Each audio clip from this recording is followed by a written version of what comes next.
Alright, so I wanted to make another video talking about this. I made a test with the Act 5 Mercenary using a paladin at first yesterday, middle of the night, whatever. Now I decided I wanted to try it on a necromancer because I had the suspicion that it would actually be better. Turns out it was. I think... Let me play the video while I talk. I think the issue is, with this character, the biggest problem that he has is actually attack rating.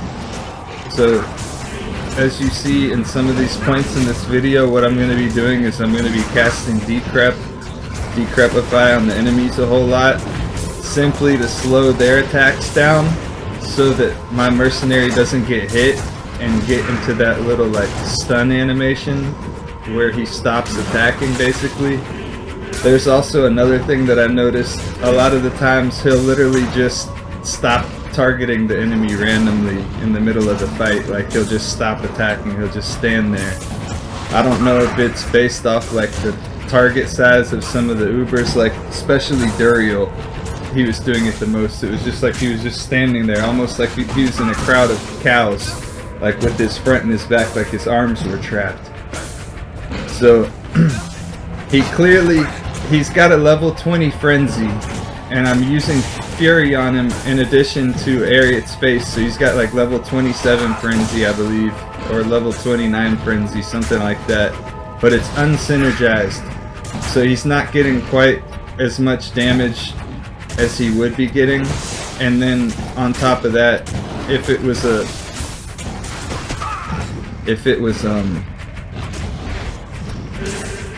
you know, if he was an actual character and he had gear and stuff like that, he would be having like a Raven Cross ring giving him some attack rating. He would have some charms in the inventory. He would have other things. The frenzy synergies are not going to give it any more attack rating or anything like that, but they would make it hit harder, which isn't really a big deal. So I am glad that they did give him a level 20 frenzy. So that's possibly something you could look at if you do feel like, if you're a developer and you do feel like that he needs a nerf. I would look at maybe lowering his level of his frenzy so his attack rating would be even lower. But I'm not really personally for that. I think that you should leave it as is, because I mean, I got really godly gear on this mercenary. He's got a Chains of Honor on, he's got Last Wish, he's got Fury, perfect area space with a Shamroon in it. So I mean, he's got really good gear. If you see right here, I'm going against Diablo and I'm decrepifying him, and I'm not moving. If you notice, I'm not moving my necromancer because there's going to be more enemies summoned in. This is basically what I would call a cheese spot.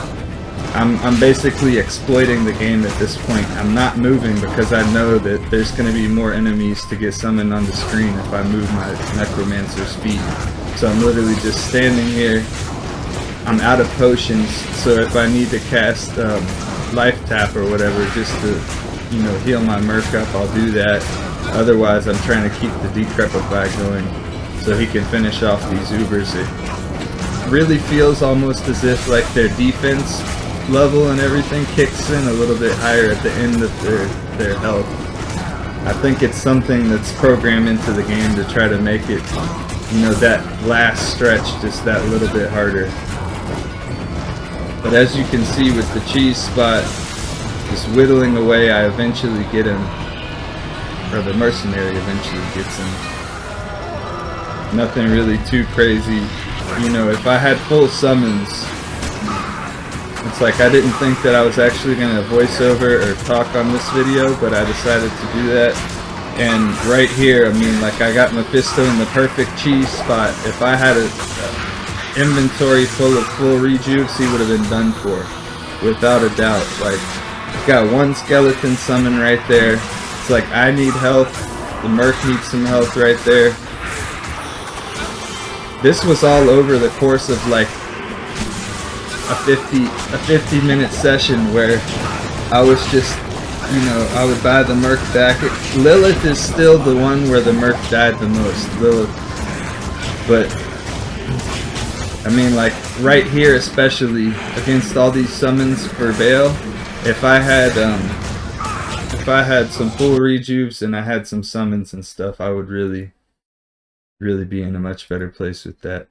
But yeah, I just wanted to showcase this again, and huge thanks to everybody who's checked out all the recent videos, and anybody, if you want to know a way to help, like, subscribe, leave a comment, tell me what you think about this. Do you think that this is super overpowered? Do you think that it's good that we have something new rather than just using an Act 2 mercenary? Another thing to keep in mind is, even though I'm standing still and mostly just providing support, even though I'm just providing support for the mercenary and everything like that, if I was being more active and stuff like that, I probably would not be using a support oriented build. So a lot of builds, you'd probably be going with the Act 2 mercenary with some type of, you know, pride, insight, infinity, whatever, as opposed to going for this particular mercenary anyways. So his strength and stuff, I think he's better for like a summoner necromancer, maybe a summoner druid, something like that.